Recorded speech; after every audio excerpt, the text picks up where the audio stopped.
Ինչ զարգացումներ են ակնկալվում եւ ինչ կանխատեսումներ կան շուկայում։ Հիմնականում անշարժ գույքի շուկայի ներքին սպառման համար ակտիվություն են հաղորդում հիպոթեկային ճկուն վարկատեսակները եւ պետական սուբսիդիաները։ Առաջարկի շատ լինելու հետևանքով է առաջացել տարաժամկետման նոր ձևաչափը։ Պահանջարկը իրականում շատ մեծ է, ուղղակի գործիքներ են պետք։ Ինչու են ներդրողները առհասարակ հենց նախընտրում Դուբայի շուկան։ Շահութաբերության տեսանկյունն է շատ կարևոր, որովհետև ի վերջո ներդրում կատարելով մարդը ձգտում է եկամուտ շահույթ ունենալու։ Գաղտնիք չէ եւ շատ են խոսում նաեւ հարմար հարկային համակարգի մասին։ Արտոնություններ տալիս է վիզայի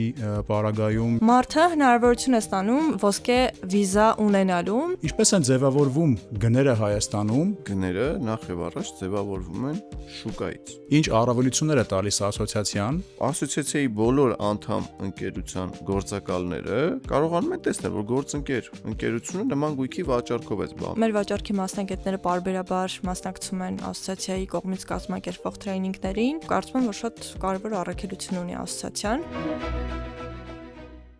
Բարի գալուստ Շինքաստ, առաջին առցանց հարթակ, որտեղ կառուցապատման, շինարարության եւ անշարժ գույքի շուկան ներկայացվելու է ներսից, տվյալ ոլորտը ներկայացնող հյուրի գործունեությունը վերլուծելով։ Շինքաստի այս թողարկման հովանավորն է Trio Երևանը, որը գտնվում է Փարպեցի 9 հասցեում։ Տրիոն հանդես է գալիս 3 ձևաչափով՝ ռեստորան, լաունջ եւ սիգար բար։ Այսօրվա մեր հյուրերն են Silver Ray ընկերության հիմնադիր Անդրանիկ Հարությունովը եւ Stay in Emirates ընկերության մարքեթինգի բաժնի ղեկավար Էլիզա Մխիթարյանը։ Շնորհակալություն ընկերներ։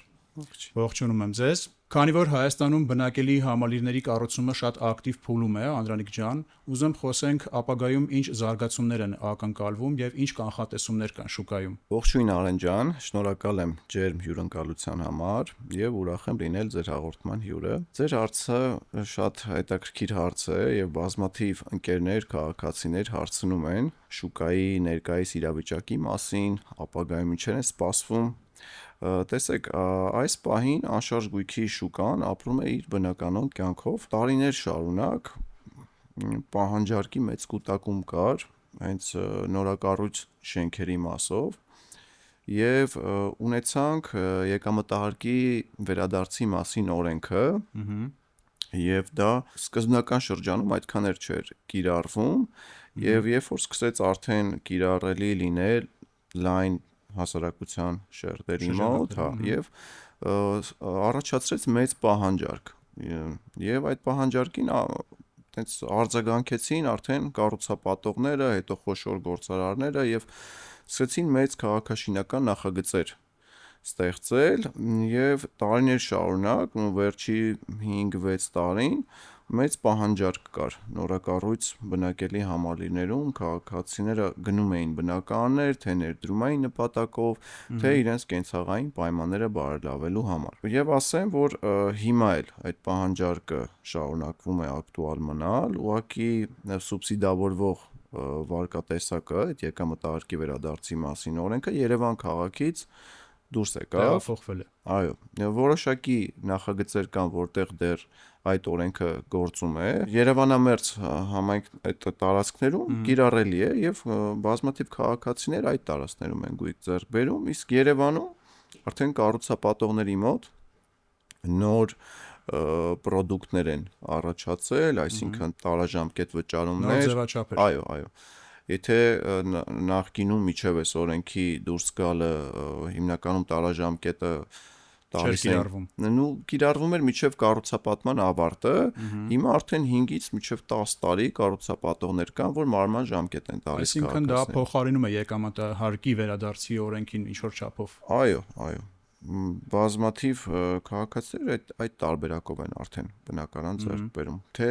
էլի բնակվելու, կենցաղային պայմանները բարելավելու համար եւ թե ներդրումային նպատակներով։ Եկամտահարկի օրենքը գիտենք, որպես ձևաչափ, տարաժամկետումը դուք նշեցիք, այլ ինչ ձևաչափեր են ակնկալվում մոտ ապագայում սպառողի տեսանկյունից ավելի շահավետ լինելու համար։ Այս պահին անկեղծ չգիտեմ կոնկրետ նոր այտենց շրջանառության մեջ դրված օրենքի մասին, այս պահին միայն այդ տարաժամկետ վճարումներն են, որը փոխարինում են կարելի ասել, որը հենց կառուցապատողների առաջարկն է, դա ոչ պետական սուբսիդիա է, ոչ բանկերի կողմից հատուկ առաջարկ։ Կան էլի ծրագրեր, որ որոշ չափով ակտիվ են պահում շուկան, դա բնական անձին ծառայողներին, բնականան երիտասարդներին, բայց մի քիչ այդ պարամետրերը արդեն էլ չի աշխատում Երևանում, քանի որ տարիներ շարունակ այդպես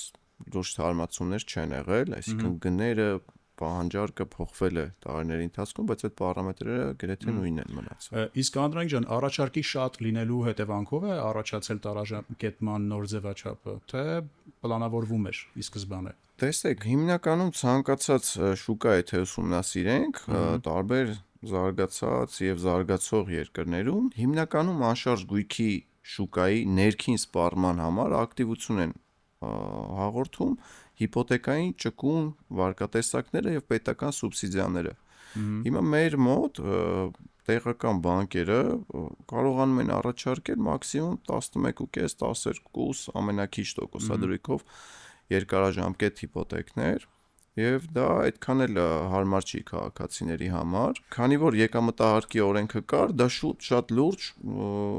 խթան էր հանդիսանում, որպեսզի քաղաքացիները գույք ձեռք բերեն։ Հիմնականում պահանջարկը իրականում շատ մեծ է, ուղղակի գործիքներ են պետք։ Տեսեք, մեր հիմնական բնակ ֆոնդը դա խորհրդային ժամանակաշրջանում կառուցված շենքերն են։ Եվ դա համապատասխանում էր, կարելի ասել 20-րդ դարի մարդկանց կենցաղային պայմաններին, ապրելակերպին եւ 21-րդ դարի քաղաքացին ավելի շատ հարմարավետության կենցաղային պայմանների կարիք ունի եւ այս նոր նախագծերը հիմնականում գրավիչ են իրենց կենցաղային պայմաններով, օրինակ ստորգետնյա ավտոկայանատեղիներ,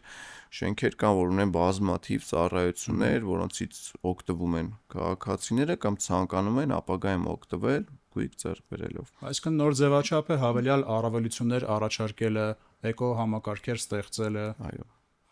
Շատ լավ։ Խոսեցինք անշարժ գույքի դինամիկ զարգացումներից եւ այս պարագայում անհնար է չանդրադառնալ Արաբական Միացյալ Էմիրություններից առաջարկվող լավագույն ներդրումային առաջարկներին։ Էլիզա ջան, այս մասով ինչ մեջբերումներ կարող եք անել։ Արեն ջան, նախ շնորհակալ եմ հաղորդման հրավերի համար։ Հետաքրքիր հարթակ է եւ ֆորմատ, առավել եւս տարածելու եւ խոսելու հենց այս թեմաներից։ Ինչ վերաբերում է անշարժ գույքին։ Արաբական Միացյալ Էմիրությունները գաղտնիք չէ, որ այսօր համարվում է աշխարհի մակարդակով ներդրումային լավագույն տարածաշրջաններից մեկը։ Էմիրությունները ունի հստակ ռազմավարություն, ինչպես անել, որ աշխարհի տարբեր կետերից ներդրողները ընտրեն հենց էմիրությունները։ Ընդ որում խոսքը միայն Դուբայի մասին չէ, այլ նաև այլ էմիրությունների, որտեղ եւս հստակ ռազմավարական քաղաքականություն կա, զարգանալու այնքան եւ այնպես, որ ներդրողը ընտրությունը հենց կանգնեցնի տվյալ վայրի համար։ Ես հենց այդ մասին եմ Էլիզա ջան ուզում խոսել, ինչու են ներդրողները առհասարակ հենց նախընտրում Դուբայի շուկան, այլ ոչ այլ ասիական օրինակ լավ խոշորագույն մայրաքաղաքերի կամ կենտրոնների շուկաները։ Ինչու են ընտրում Դուբայը, որովհետև կան մի շարք առավելություններ ներդրումային տեսանկյունից։ Նախ ֆինանսական շահութաբերության տեսանկյունն է շատ կարևոր, որովհետև ի վերջո ներդրում կատարելով մարդը ձգտում է եկամուտ շահույթ ունենալու։ Եկամտաբերության տեսանկյունից Դուբայը եւ այլ տարածաշրջաններ Արաբական Միացյալ Էմիրություններում համարվում են շատ բարձր ROI ունեցող տարածաշրջաններ, այսինքն իրենց ներդրումից ստացած վերադարձը շատ բարձր է, այսպես ասած։ Ընդ որում, այստեղ խոսքը վերաբերում է ոչ միայն վարձակալությանը, այլև վաճառքին։ Եկամտաբերությունը հնարավոր է հասնի մինչև 8-ից 10% տարբեր պրոյեկտների մեջ ներդրում կատարելու պարագայում։ Բացի այդ, գաղտնիք չէ եւ շատ են խոսում նաեւ հարմար հարկային համակարգի մասին, որը նորից գործում է, այսպես ասած, էմիրություններում ցածր հարկային համակարգը, որը նույնպես թույլ է տալիս ֆինանսական շահութաբեր ներդրումներ իրականացնել։ Բացի այդ, շատ կարևոր հանգամանք է ներդրողների տեսանկյունից զարգացումը, այսպես ասած։ Էմիրություններում տարածաշրջանները շատ արագ են զարգանում։ Շատ տուրիստական վայրեր են կառուցվում, որոնք որ խթանում են, այսպես ասած, ներդրողների ընտրության վրա։ Երևի թե շատ կարելի է այս մասին խոսել, որովհետև իրոք պատճառները շատ են։ Բացի այդ, արագ հնարավորություններ էլի ներդրում կատարելու։ Օրինակ, շատ ժամանակ բոլոր ֆինանսական փոխանցումների տարբերակները հաշվի առնում էմիրությունները, հնարավոր է վճարել տարբեր ձևով, հա, գույք ձեռք բերելու պարագայում, եւ շատ արագ ու հեշտ։ Այսինքն, եթե մնացած այլ երկրներում բավականին երկար փաստաթղթային շրջանակի մեջ է ընկնում ներդրողը, ապա Միացյալ Էմիրություններում հնարավոր է տուն ձեռք բերել անգամ սեփական տանը նստած, առանց էմիրություններ այցելելու, չլինելով ռեզիդենտ, դա հնարավոր է։ Եվ ասեմ ավելին, կան ներդրում անելու հնարավորություններ, երբ հենց ներդրումից հետո է մարդը դառնում ռեզիդենտ։ Այսինքն պարտադիր չէ, որ մարդը լինի ռեզիդենտ, կարող է հանգիստ ներդրում անել լինելով արտասահմանում։ Իսկ արդյոք դա ինչ որ արտոնություններ տալիս է վիզայի պարագայում եւ արդյոք վիզա ստանալուց ընտանիքը նույնպես ստանում է վիզա այդ մասով կասեք։ Դե վիզա տարբերակներով կարելի է ստանալ, սկսած աշխատելով այնտեղ, հա, օրինակ վերջացրած հենց ներդրում կատարելով։ Դուք խոսում եք, անցնելուց հետո դուք խոսում եք Golden Visa-ի մասին, ոսկե վիզայի մասին, որը որ մոտավորապես 2 միլիոն դիրխամը գերազանցող ներդրում իրականացնելու պարագայում, որը դոլարի վերածած 500,000 եւ ավել, այդպես հստակ այս բանին չեմ կարող ասել, այդքան դոլարի 500,000 եւ ավել դոլարի ներդրում կատարելու պարագայում մարդը հնարավորություն է ստանում ոսկե վիզա ունենալ ինչ է իրանից ներկայացնում ոսկե վիզան։ Ոսկե վիզան 10 տարի ժամկետով տրվում է մարդուն եւ նա դառնում է ռեզիդենտ 10 տարով իր այդ շեմի գույք ձեռք բերելու պարագայում եւ այդ վիզան նա կարող է տալ իր ընտանիքի անդամներին, շատ ճիշտ եք, դա փոխանցվում է եւ ընտանիքի անդամները եւս այդ ներդրման արդյունքում կարող են դառնալ ոսկե վիզայի, այո։ Իսկ կան ինչ-որ սահմանափակումներ 10 տարվա կտրվածքով, որքան ժամանակ պետք է անցկացնեն էմիրություններում, որքան նրանից դուրս։ Կարծեմ չկան սահմանափակումներ, առհասարակ Դուբայը եւ Էմիրությունները շատ բաց են, այսպես ասած, համագործակցության տեսանկյունից մարդկանց հետ։ Սահմանափակումներ ասվածը շատ քիչ է այնտեղ, շատ օրենքով է ամեն ինչ եւ սահմանափակումներին եւս վերապահումով են մոտենում եւ դա է որ հեշտացնում է այսպես ասած գնում կատարելու process-ը ես նորից եմ շեշտում եթե այլ երկրներում օրինակ գնում կատարելու համար ինչ որ պարտադիր X փուլերը պետք է անցնի մարդը ապա այս պարագայում թեկուզ նույն փոխանցում անելու process-ն է շատ հեշտ այսինքն մարդուն տալիս են ներդրողին տալիս են ընտրության հնարավորություն ընդհանուր մինչեւ օրինակ կրիպտո արժույթով փոխանցում կատարելու հնարավորությունների դիմաց շատ բաց են կառուցապատողները Շատ լավ։ Եկեք խոսենք գներից, այսօր շատ հետաքրքիր է ձևաչափը ստացվել, երկու էքսպերտներ, Էլիզա ջան, դուք ներկայացնում եք էմիրությունների շուկան, Անրենք ջան, դուք հայաստանյան թե առաջնային թե երկրորդական շուկաները, ինչպես են ձևավորվում գները Հայաստանում,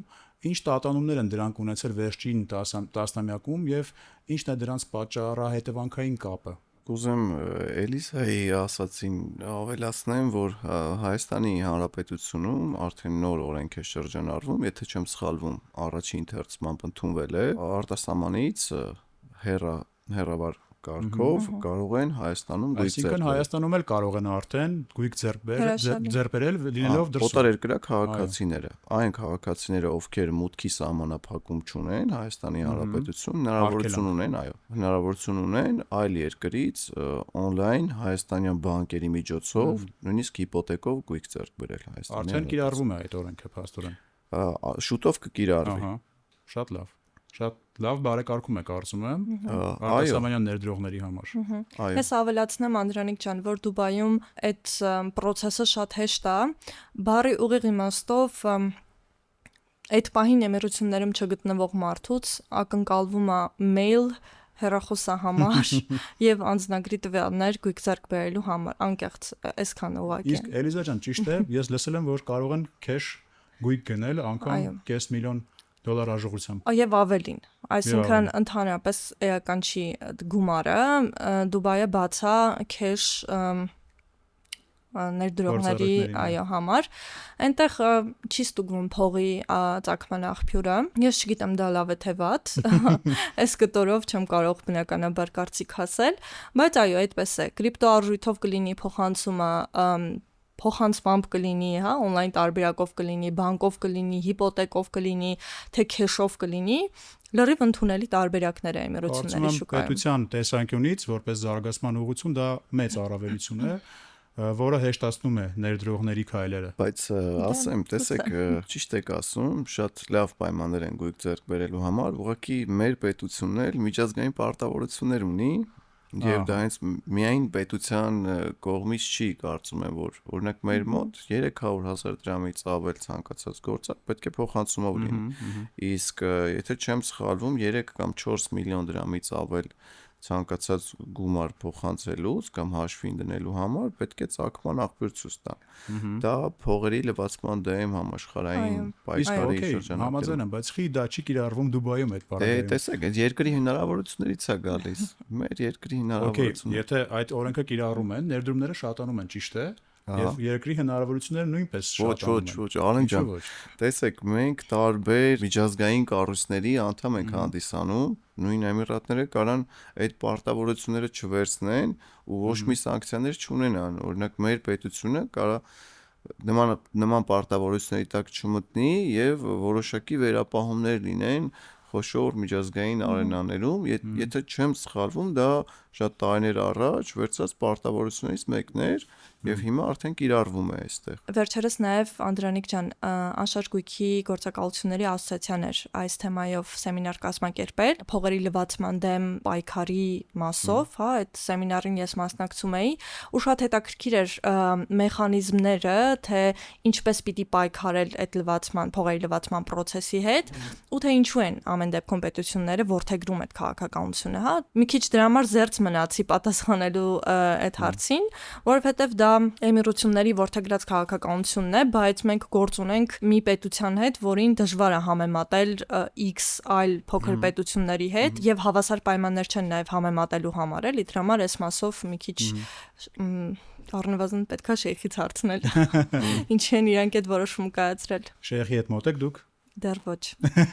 Եթե հնարավոր ասեմ, օրինակ միջազգային պարտավորություններ կան, որ մեծ պետությունները մերժում են։ Օրինակ մենք չենք կարող մեզ թույլ տանք, էլի։ Բաստոն այդ ձևաչափը պետության կողմից կախված է ավելի խորքային պատճառներից, հա, այլ պետություններից։ Տեսեք, լավ է, որ շուկան զարգանում է, ես որպես գործակալ միանշանակ շահառու կլինեի, որովհետև տեսեք, հետ խորհրդային երկրներից մեր հայրենակիցները, որ գայս են Հայաստան,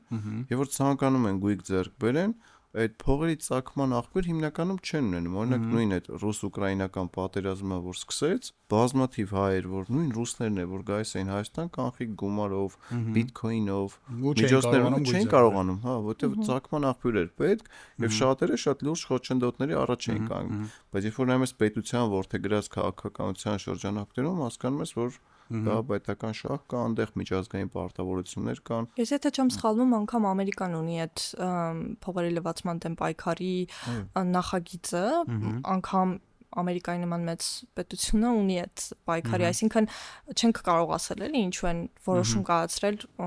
ստուգել ծագման աղբյուր կամ չստուգել էլի այս մասով մի քիչ։ Շատ լավ։ Քեշից խոսացինք, իսկ Դուբայում կրիպտո արժույթով հնարավոր է գույք ձեռք բերել։ Այո, միանշանակ։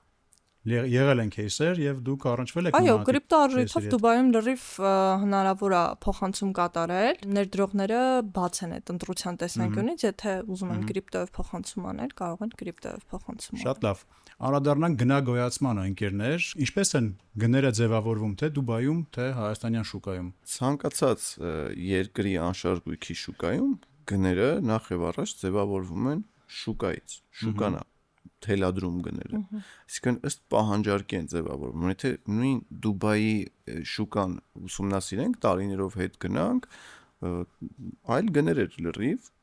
երբ որ պահանջարկը սկսեց մեծանալ, միանշանակ սկսեց այնտեղ էլ գները փոխվել։ Օրինակ մարդիկ կային, ովքեր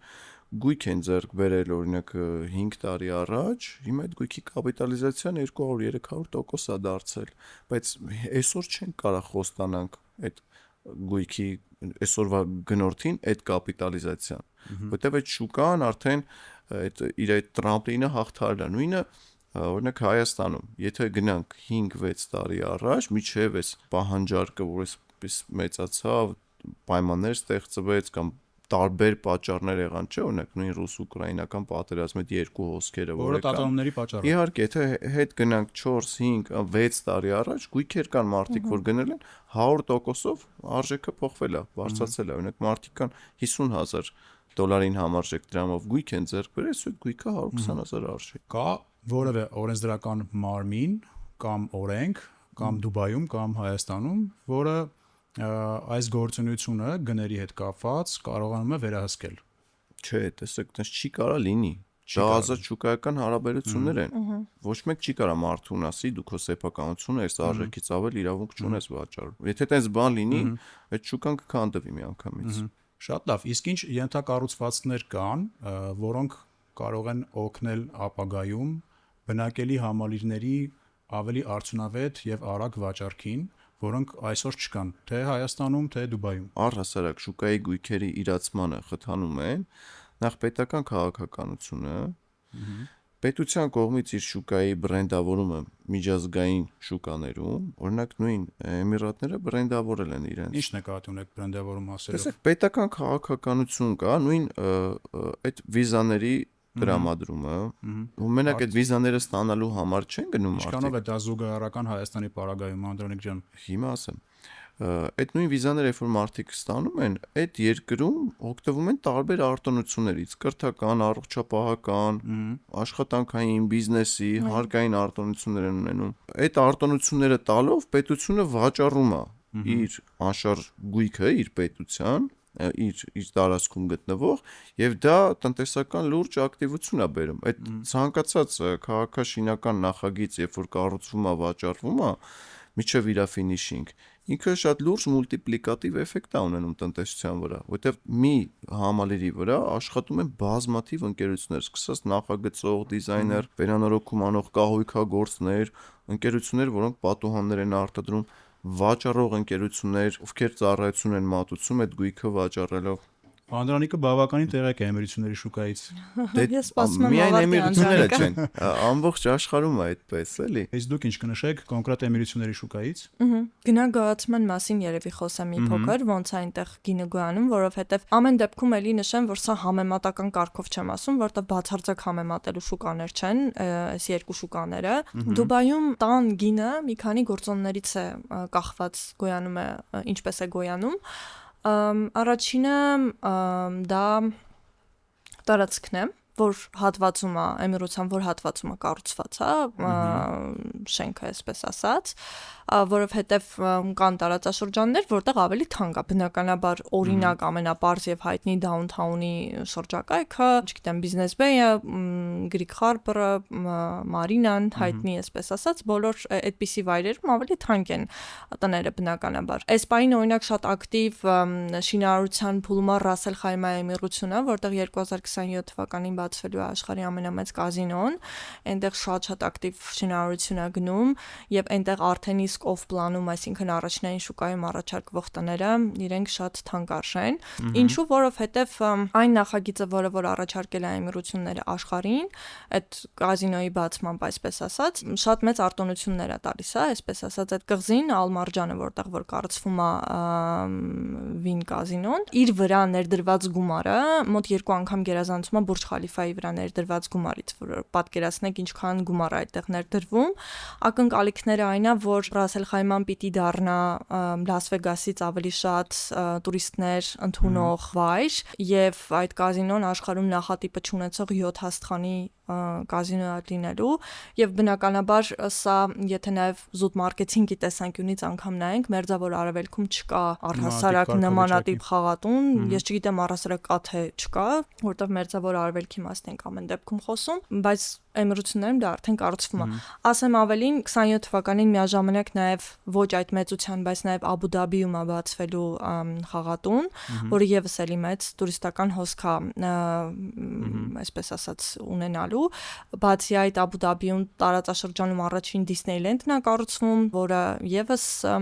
եթե չեմ սխալվում, 27 կամ 28 թվականին է բացվելու։ Այսինքն տուրիստական վայրերի կառուցման եւ ներդրումային տեսանկյունից օրինակ շատ է ներդրում կատարում իր մեջ հենց երկիրը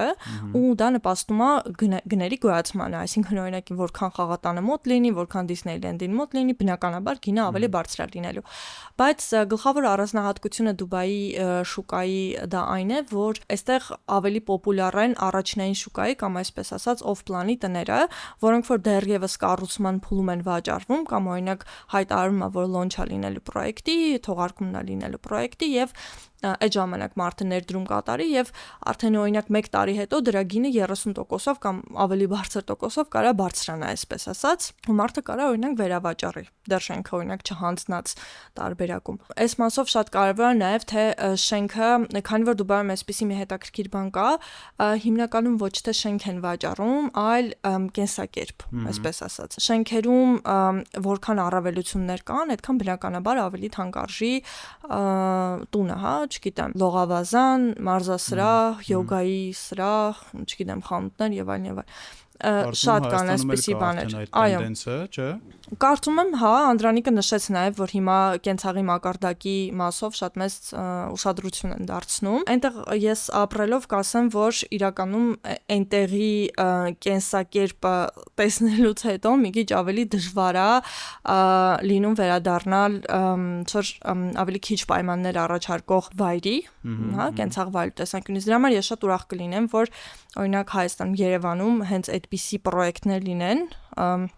որոնք որ շատ հեշտացնում են կյանքը, հա, երբ որ այդ համայնքային տրամաբանությամբ է սարքվում շենքը կամ թաղամասը, դա շատ հեշտացնում է մարդու կյանքը միանշանակ, էլի։ Համաձայն եմ Կներեք, կարելի է մի հատ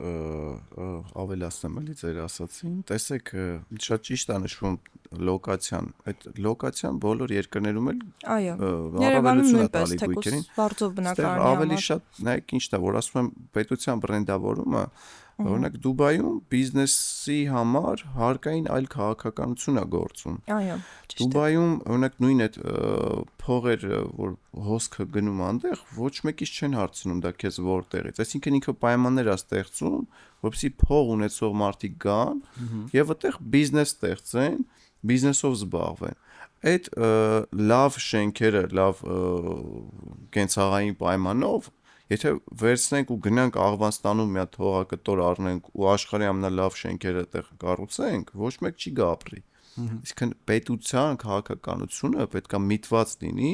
ներդրողների հոսք ապահովել։ Անվտանգության կտորն է շատ կարևոր, հա, բնակի ներդրողի համար, որքանով է անվտանգ երկիրը, հա, կայուն է, անվտանգ է, թեկուզ վալյուտան իրանց անփոփոխ է մնացել վերջին 10-15, եթե ոչ ավել տարիների ընթացքում դոլարին համեմատ դիրխամը չի փոփոխվել կամ շատ աննշան փոփոխություն գուցե կրած լինի։ Հետո հավելեմ Անդրանիկ ջան, որ ոչ միայն լոկացիան, այլև ինձ թվում է Երևանում էլ այդպես է վստահության կտոր նաև կառուցապատողը, ով է կառուցապատողը։ Նույն լոգիկան նաև Դուբայում է գործում, որ բնականաբար շատ շենքեր հանձնած, ավելի վստահություններ շնչած կառուցապատողներ են, որում այստեղ շատ հետաքրքիր բան կա, որ քանի որ այնտեղ տարբեր ազգերի ներկայացուցիչներ են ներդրողները, կան տարբեր ճաշակների նախագծեր առաջարկող կառուցապատողներ, հա, օրինակ, չգիտեմ, հնդիկների համար, այլ իրենց ոճին համապատասխան, իդեպ շատ են հնդիկներն ու պակիստանցիները Դուբայում, եվրոպական ոճ նախընտրողների համար այլ տարբերակներ եւ այստեղ մի հետաքրքիր առանձնահատկություն կա, ես կուզեմ Անդրանիկ ջան, այս մասով ասեմ ու ձեզ հարց հղեմ, ինձ հետաքրքիր է արդյոք այդ մեխանիզմը Հայաստանում ներդրվում է թե չէ։ Այնտեղ երբ որ վաճառվում է տունը, այն վաճառվում է կամ ամբողջովին կահավորված տարբերակով կամ կիսակահավորված տարբերակով, այսինքն տեխնիկան գոնե ներկառուցված տեխնիկան տալիս են, եթե ոչ, ապա ամբողջական կահավորված տարբերակով են տալիս եւ դա շատ հարմար է իրականում։ Ոնց որ միանգամից պատրաստի բան վերցնես վճարումից հետո, ուզում եմ իմանալ, արդյոք նմանատիպ նախագծեր կան Հայաստանում թե չէ։ Շատ լավ հարց էր, Էլիզա ջան։ Տեսեք, եթե չեմ սխալվում, շրջանառության մեջ օրենք կա, իմ կառուցապատող գործընկերներից էի դա լսել, որ բնակարանի հանձնման պարամետրեր պետք է լինեն շուտով պետության կողմից սահմանված, որ դրանից ցածր պարամետրով չի, թե չեմ սխալվում, մոտավորապես white box-ի մասին է խոսքը, այսինքն էլեկտրալարերը մոնտաժված, այսինքն այնտեղ քիչ գործ մնա էլի քաղաքացուն ուղղակի պատերը ներկելու կամ ավելի խորքային չեմ տիրապետում այդ օրենքի, բայց եթե չեմ սխալվում շրջանառության մեջ կա նմանատիպ ձևաչափ։ Շնորհակալություն։ Անդրեյ ջան, կուզեմ խոսենք նաև ձեր ասոցիացիայի մասին, անշարժ գույքի գործակալությունների, ինչքանով տեղյակ եմ, երկուստ էլ անդամակցում եք։ Մեր ընկերությունը, որտեղ որ ես աշխատում եմ, ընկերության հայաստանյան մասնաճյուղը անդամակցում է։ Ինչ առավելություններ է տալիս ասոցիացիան իրեն անդամակցող ընկերություններին եւ ինչ գործունեություն է ծավալում։ Շնորհակալություն հարցի համար։ Տեսեք, ասոցիացիան ստեղծվել է 2 տարի առաջ։ Ես եւ իմ ընկերությունը հիմնադիրներից մեկն է։ Ասոցիացիան առհասարակ ասոցիացիաները զարգացած երկրներում հիմքն են եղել այդ երկրներում նման ոլորտի զարգացմանը։ Օրինակ նույն անշարժ գույքի ոլորտի զարգացմանը ԱՄՆ-ում խթանել է իրենց ազգային ասոցիացիան, որը 100 տարուց ավել արդեն պատմություն ունի, նույն Կանադայում ամենազարգացած անշարժ գույքի համայնքները դա Կանադայինն են եւ ԱՄՆ-ին են։ Իրենց ասոցիացիայի ներսում ստեղծած ավելի շատ ենթակառուցվածքներով։ Հիմա մենք մեր ասոցիացիան որ ստեղծեցինք, մենք ունենք 3 առաքելություն։ Առաջինը դա պետության հետ արդյունավետ աշխատելն է ոլորտի, երկրորդը դա կրթությունն է ոլորտի մեջ, եւ երրորդը դա շուկայի միջազգայնացումն է, եւ դա զուգահեռ պետության հետ աշխատելուն։ Այս պահի դրությամբ բավականին լուրջ քայլեր են կատարել, նույն կրթության մասով արդեն երևի 5-6 տրեյնինգներ ենք ունեցել միջազգային մասնագետների մասնակցությամբ, նույն կենտրոնական բանկի հետ համատեղ եւ Միացյալ Թագավորության դեսպանատան հետ միասին փողերի լվացման եւ ահաբեկչության դեմ պայքարի մասով դասընթացներ ենք ունեցել ասոցիացիայի անդամների միջև եւ ստեղծել ենք MLS համակարգ։ Դա ինչ է իրենց ներկայացնում։ Տեսեք, MLS համակարգը դա մի փակ համակարգ է, որտեղ մուտքի իրավունք ունեն միայն ասոցիացիայի անդամ ընկերությունները եւ գործակալները, եւ դա ավելի շատ համագործակցության հնարավորություններ է ստեղծում։ Այսինքն օրինակ, տեսեք, նույն Էլիզայինց ընկերությունը, երբ որ գույք է ունենում վաճառքի, այդ համակարգում կիսվում է այդ գույքի տվյալներով, որ իրենց ընկերությունը քաղաքացին վստահել է այս գույքի վաճառքը։ Եվ ասոցիացիայի բոլոր անդամ ընկերության գործակալները կարողանում են տեսնել, որ ընկերությունը նման գույքի վաճառքով է զբաղվում եւ իրենց հաճախորդներին այդ բային ովքեր որ նմանատիպ պահանջարկ ունեն, սկսում են առաջարկել այդ գույքը։ Օրինակ մեր մոտ տարիներ շարունակ փորձեր եղել են ասոցիացիաներ էլի ստեղծվել են, MLS-ը ստեղծվել, ուղղակի երկար կյանք չեն ունեցել։ Տարիներ շարունակ հիմնականում ընկերությունները զբաղվում էին իրենց այդ ներքին, օրինակ 5, 6, 10, 20 հոգանոց գործակալներով ընկերությունները պահանջարկը բավարարում էին իրենց ռեսուրսներով հիմնականում, այսինքն այն ինֆորմացիայով, ինչը որ հասանելի էր իրենց ընկերությանը, այս պարագայում մենք արդեն ունենք բազմաթիվ գործարքների փորձ MLS-ի կիրառումից հետո եւ գործակալների աշխատանքի արդյունավետությունը անգամներով բարձրանում է։ Այսինքն երբ որ ես ժամանակ եմ ծախսել մի գույք եմ տեղազնել, այլ այդ ժամանակը դու չես ծախսում։ Այդ փորձը արդեն կա։ Այսինքն պատկերացրա այս պահի դրությամբ 300-ից ավել գույք կա ասոցիացիայի MLS-ում տեղադրված, դրանք բոլորը տեղազնված, արդեն նորմալ շուկայական գներով, պայմանագրով, ծառայությունների մատուցման գույքեր են եւ ասոցիացիայի թեկուզ փոքր անդամ ընկերությունը հնարավորություն ունի այդ գործընկերների գույքերը վաճառելու։ Անդամակցող ընկերությունները փաստորեն ասոցիացիայում ունեն մի շարք առավելություններ, այդ թվում ձեր նշվածը։ Այո։ Էլիզա ջան, ինչ առաքելություն ունի ձեր ընկերությունը եւ առաջիկայում ինչ ծրագրեր ունեք, կասեք։ Իհարկե, նշեցի, որ ընկերության հայաստանյան մասնաճյուղը անդամակցում է ասոցիացիային եւ ես ինքս տեղյակ եմ եւ ծրագրերից մեկին ինքս էլ մասնակցել եմ փողերի լվացման դեմ պայքարի, ինչպես նշեցի։ Մեր վաճառքի մասնագետները պարբերաբար մասնակցում են ասոցիացիայի կողմից կազմակերպվող տրեյնինգներին, որքանով որ ես լսում եմ ֆիդբեքեր, շատ դրական ֆիդբեքեր են ստանում։ Կարծում եմ, որ շատ կարևոր առաքելություն ունի ասոցիացիան։ Ինչ վերաբերում է մեր ընկերության առաջիկա նպատակներին, երևի գլխավոր նպատակից խոսեմ, դա այն է, որ դեկտեմբեր ամսին մեր ընկերությունը Stain Emirates-ը կազմակերպում է road show դվին հյուրանոցային համալիրում։ Դա էքսպոյի ֆորմատ է, այսպես ասած, որտեղ որ ներկայանում են անշարժ գույքի ոլորտում կառուցապատողներ եւ ներկայացնում են իրենց նախագծերը։ Այո, էմիրություններից ներկա են լինելու էմիրությունների մեր գործընկեր կառուցապատողները իրենց այն նախագծերով, որոնք որ կթողարկվեն այդ շրջանում, այդ ամսվա ընթացքում։ Իսկ որ կառուցապատողներ են, եթե գաղտնիք չի։ Այս պահին հստակ ցանկը չեմ կարող նշել, բայց դրանք էմիրություններում վստահություն ունեցող եւ հայտնի կառուցապատողներ են, ովքեր որ երկար տարիներ արդեն գործում են այնտեղ եւ ունեն հաջողված նախագծեր։ Էքսպոյի շրջանակներում իրենք ներկայանալու են այնպիսի նախագծերով, որոնք որ ունենալու են մի շարք առավելություններ եւ այդ էքսպոյի շրջանակներում ներդրում արդեն Հայաստանից ներդրում կատարողները հնարավորություն են ունենալու օգտվելու մի շարք առավելություններից, որոնց մասին մեր ջերին հետևելու արդյունքում կարող եք տեղեկանալ։ Դա շատ հիանալի տարբերակ է իրականում տարեվերջին լավ ներդրում կատարելու, հատկապես Դուբայի զարգացող շուկայում եւ մենք հրավիրելու ենք ավելի ճիշտ այնպիսի կառուցապատողների, որոնց հետ ունենք արդեն պայմանավորվածություններ, որոնք տարբեր առաջարկներ են ներկայացնելու, այսինքն տարբեր էմիրատներից են լինելու առաջարկություններ, տարբեր գնային սեգմենտներից, տարբեր հետաքրքիր առավելություններ ունեցող նախագծեր, որպեսզի դուք կարողանաք, այսպես ասած, ընտրություն անել։ Եվ բացի այդ, Դվինում իրականացվել է այդ road show-ի ընթացքում ներկա լինելու Խորեն Լևոնյանը եւ առհասարակ մեր գովազդային արշավի դեմքը հենց Խորեն Լևոնյանն է, ում հետ մենք աշխատել ենք եւ ունենք արդեն ընթացքի մեջ գովազդային արշավ։ Եվ այդ օրը նաեւ տեղի է ունենալու պանելային քննարկում։ Պանելային քննարկման ընթացքում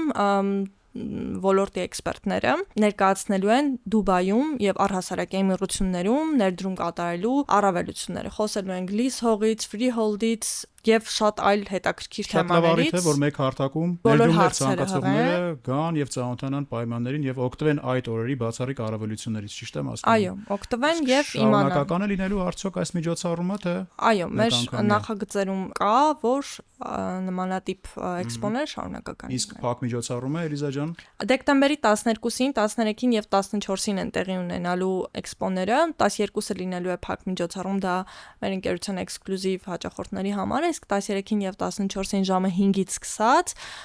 մուտքն ազատ է, կարող է գալ ցանկացած մարդ, ով հետաքրքրված է Դուբայում անշարժ գույք գնելու։ Կարծում եմ լավ հնարավորություն է։ Եվ այսպես առավելությունները եւ տարբերությունները շատ են թե Հայաստանում, թե Էմիրություններում։ Շնորհակալություն այսօրվա մեր հյուրերին, Silver Rea ընկերության հիմնադիր Անդրանիկ Հարությունովին եւ Stain Emirates ընկերության մարքեթինգի բաժնի ղեկավար Էլիզա Մեխիթարյանին։ Շնորհակալություն։ Շնորհակալություն նաև այս ոդքասթի հովանավոր Trio ռեստորանային համալիրին, որը գտնվում է Փարպեցի 9 հասցեում։ Trio-ն հանդես է գալիս 3 ձևաչափով՝ ռեստորան, լաունջ եւ սիգար բար։ Հարգելի դիտորդ, ինչ հարցեր ունեք ինձ կամ մեր հյուրերին, կարող եք հղում անել կոմենտներում։ Բաժանորդագրվեք մեր YouTube-յան ալիքին, որպեսզի բաց չթողնեք հետագա հաղորդումները։